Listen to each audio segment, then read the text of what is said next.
So you guys know,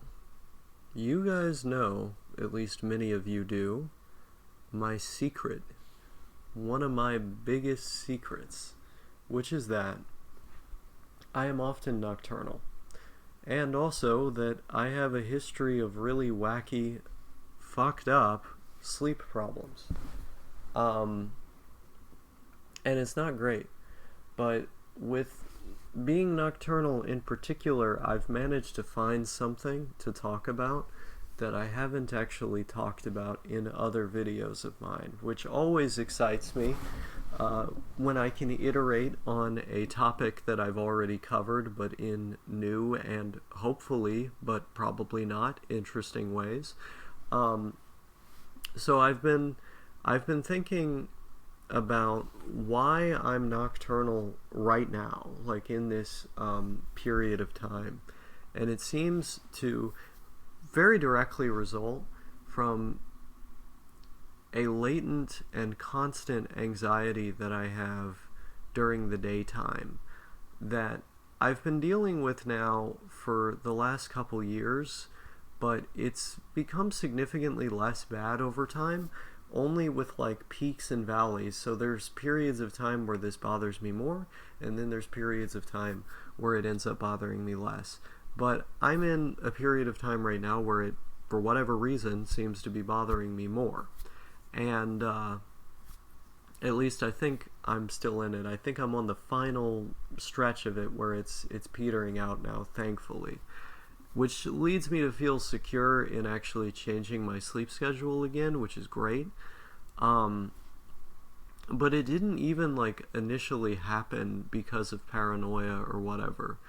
Um, Basically, what happened was I kept hearing sounds outside my house, and every time I would come up with some sort of cockamamie idea about how it's like the secret police, or it's like, I don't know, like somebody who's out to get me, or so I like just like schizo shit that everybody seems to come up with when they're like somewhat mentally ill. Um, and so I was coming up with all this stuff, and obviously knew it wasn't true.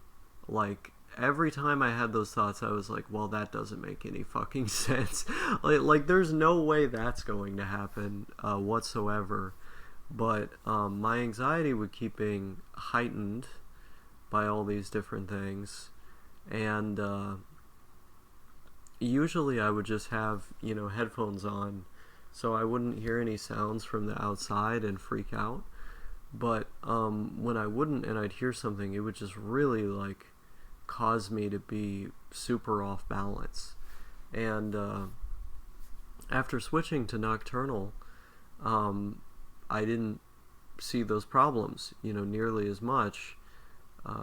When I'm awake at the nighttime and I'm not hearing all the sounds from the outside, I don't like my body doesn't tense up and feel like super on alert. Like it's weird because it's like my body doesn't just tense up. I also like see like my vision becomes like more centered, like you're looking down a tunnel. Oh, yeah, I basically get tunnel vision. Um, I end up fixating really strongly on whatever I'm looking at, and it kind of like causes everything around what I'm looking at to like not be as clear, which is like how I imagine an animal would be when they're looking at something that they're about to kill. I feel like it would just like their vision would totally center on that, and everything around it would just be blurry. But then that just like becomes how I'm looking at everything, and I'll constantly get this urge like I gotta look around, like I gotta see what's going on. um, and it's really uncomfortable because you'll pair this with like my heart racing, and it's like if that's going on all day, the benefit that I would get from just not even being awake that day, even though being nocturnal is bad for you, the benefit that I would get from just not being awake that day ends up going up, quite a lot, because it's going to take a toll on you and on your body to consistently have to deal with physical feelings that are that intense with that much stress. And so I switched over to being awake at nighttime instead. And this is something that I'm like still trying to figure out how to address. I'm still trying to figure out how to not have such strong, intense feelings, physical feelings in response to just like hearing normal stuff happen outside and then thinking like, oh shit, like this is the moment when like they fabricate a bunch of stuff about me and like decide that I'm public enemy number one or whatever. It's like, bro, nobody is sitting in a room and trying to think, okay, how can we frame this guy? Like, they're not looking at my YouTube channel and then going, oh yeah, this guy right here is like the prime target to politically persecute. Like, I don't even know what the motivation would be, right? It's like I have just like very normal kind of mainstream opinions on most things.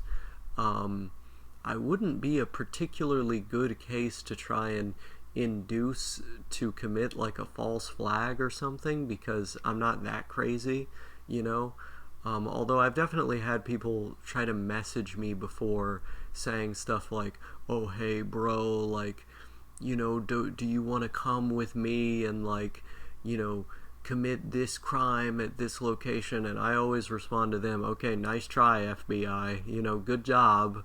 You're not exactly sending your best over there. And then I just report the account, because the idea of a spook getting their account reported for trying to induce somebody to do that is extremely funny to me. And, back when I used to use Discord, I would get the same thing, like drug-related messages. Somebody would just add me out of nowhere and then be like, oh, hey, bro, do you want to buy, like, fucking whatever? It's like, I would always respond, not today, CIA. You're not going to COINTELPRO me that easily. And I mean, that was one of the strategies of COINTELPRO, right? Trying to get people on those things. In order to, at least they thought they could do this.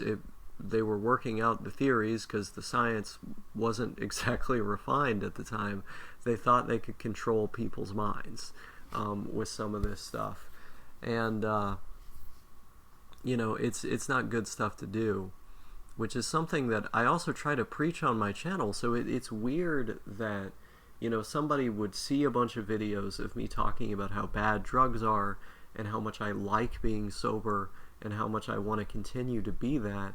They would look at all those videos and then go, prime target right here, to try and entrap, through buying things on an unencrypted chat. It's so weird, right? Like what are these spooks? Okay, now I'm starting to believe my own stuff a little bit now. Like, honestly, like, a lot of those people were probably just, like, trolls or scammers or something, but you never know, right? And it's funnier to respond, like, oh yeah, nice try, FBI, and stuff like that. I literally told one guy that I thought was one of these spooks to kill themselves, and I think I told him, like, I hope your wife gets raped right in front of you or something. Just funny internet stuff. But, of course, it's easy to talk to a spook like that over the phone or, on the computer. It's, you're not exactly going to be as brave if they're right in front of you. But that's part of the fun of the internet, right? Everybody gets to be a tough, silly guy troll on the internet. The thing that I always seem to fall back on and feel comforted by is that, even if these guys have like a database of schizos or people who seem kind of schizo, that they like every once in a while try to entrap, or they try to control their minds to get them to do all this shady illegal stuff so that they can meet some arrest quota. Um, you know, I always take solace in the fact that, number one, I'm a white person, which helps. At the very least, even if something did happen to me, it would help, the public be a little bit more sympathetic to me. Number two, which is not a thing I think is good, by the way, systemic racism is obviously bad. But it's like if you're in my position, you could potentially benefit from it. Unfortunately, I would prefer if it were equal for everybody. Um, but then that actually gets into point number two, which is the fact that, something like that is a lot less likely to happen to me because I happen to be white. It's like I got my card right here. I can enter. This is my identification, which is not a good thing, right? Like um, that's not okay. The fact that our system works like this, but it's a product of centuries of colonialism and propaganda and some possibly innate biological biases that people might even have. Who knows? I'm not a scientist, um, but it's unjust. Whatever the cause may be, and unfortunately, some people benefit from it, others don't. But um, that's something that I'll consider too, as something that would reduce the likelihood of something happening to me. But then also, I'll think about how I'm such an unimportant person, that, the idea of a bunch of guys just sitting in a room going like, okay, like this is the guy that we're going to have to manufacture all of this evidence with respect to and come up with a bunch of things to nab him. It's like all hands on deck. We've got to go after OsakaSyndrome. Like that doesn't make a lot of sense. This is all just like these are all just leftovers from my deranged, literally psychotic episode that I had once a couple years ago after being stuck awake for like 4.5 days or whatever it was. Um, Also during a time when I just couldn't sleep for no reason, which seems to be a thing that happens to me a lot.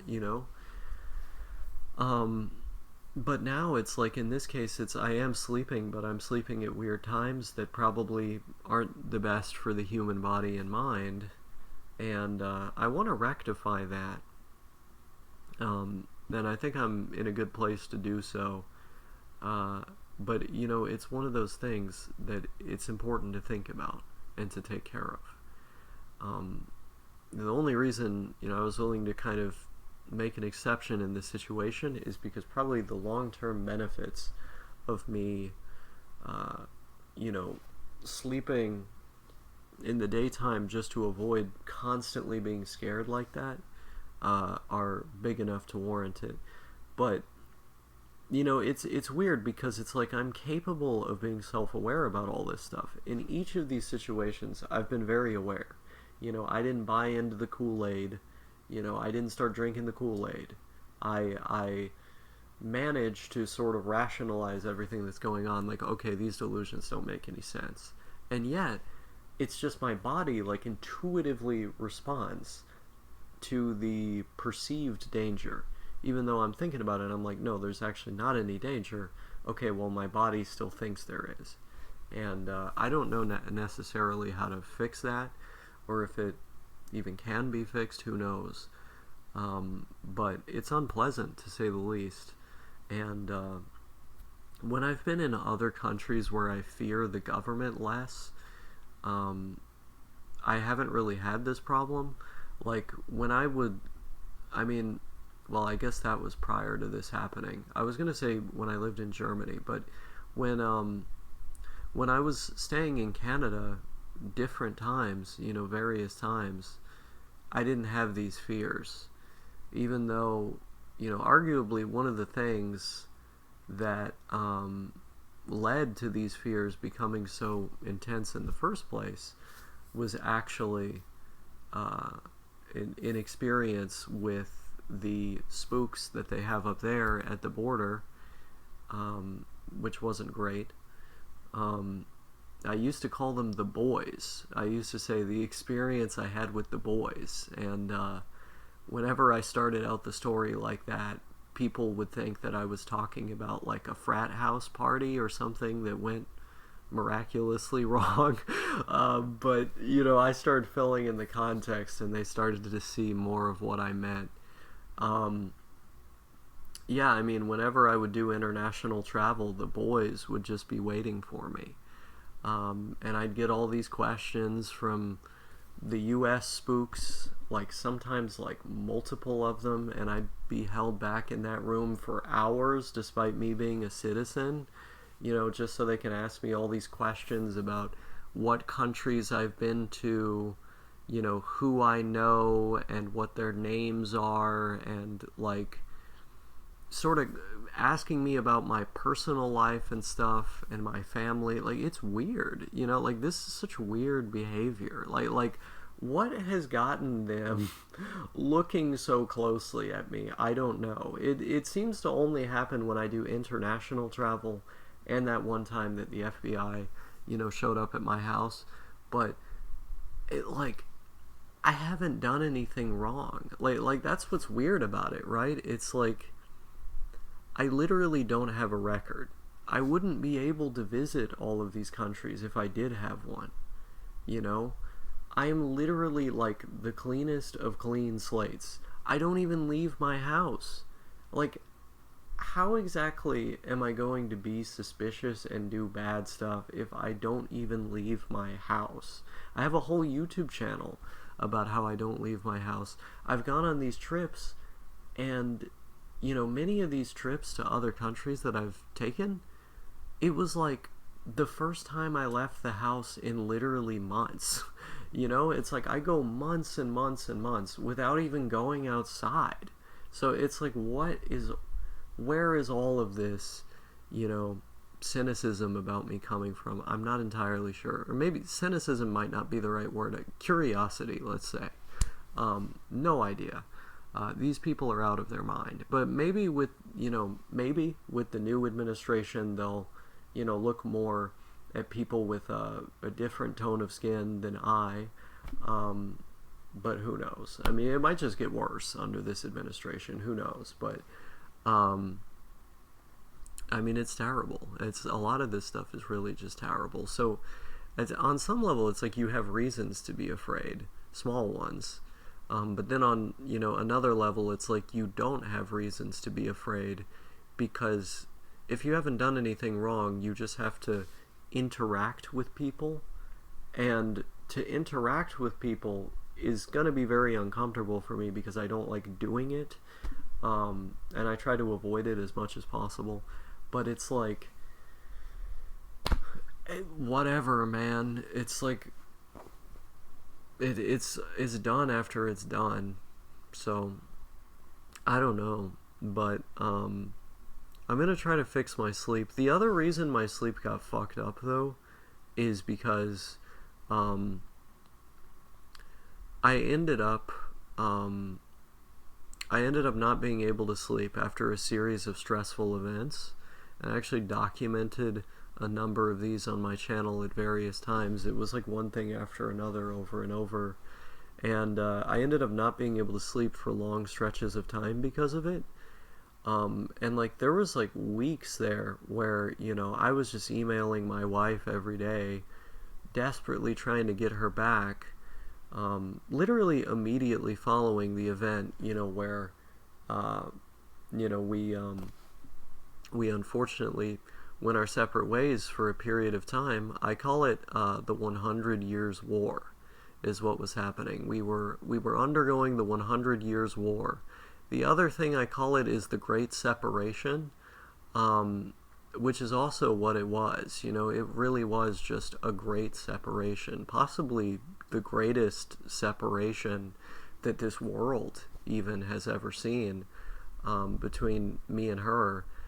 It was just incredible, the fieriness of our love, and then it seemed like it all burned out.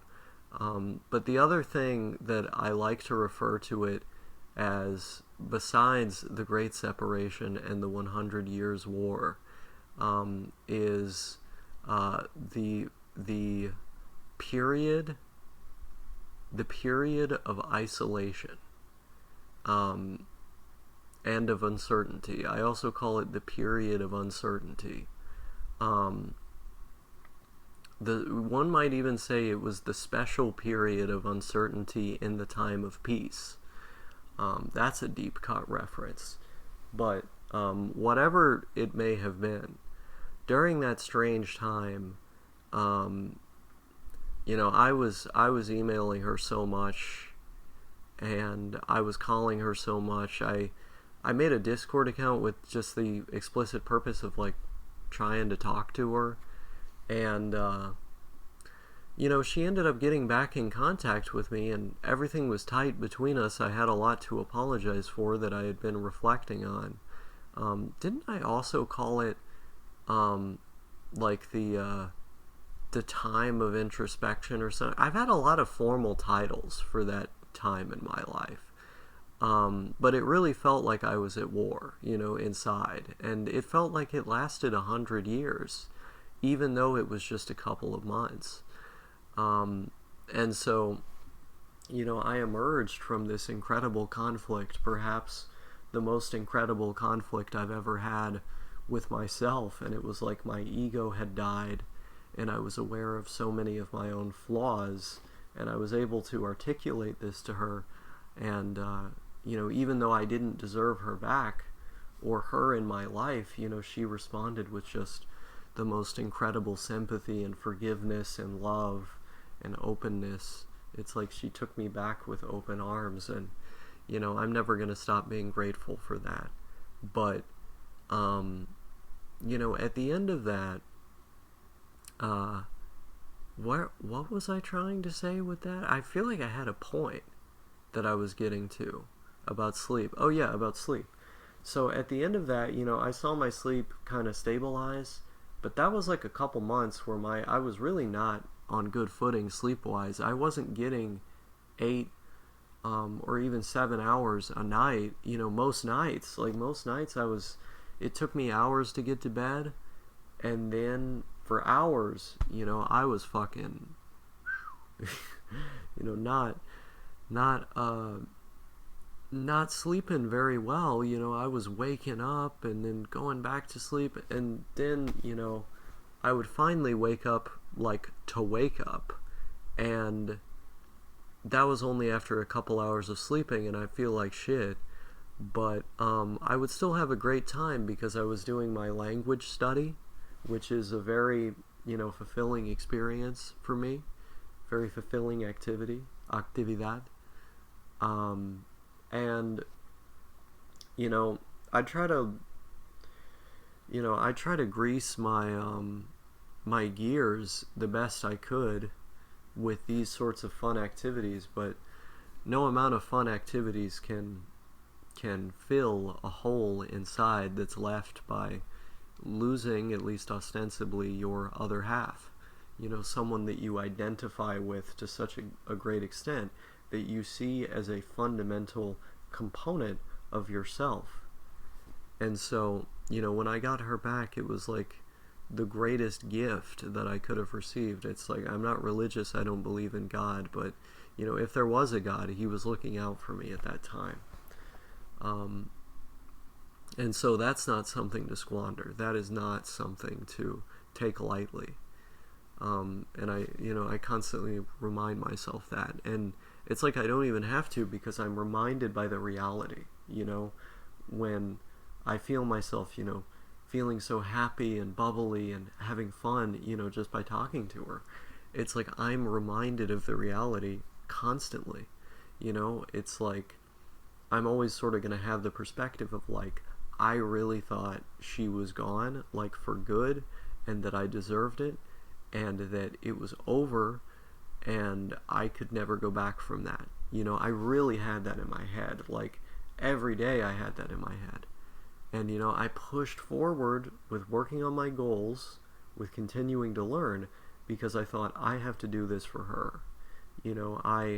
She would want me to live the best life that I can live. And so I have to keep going forward.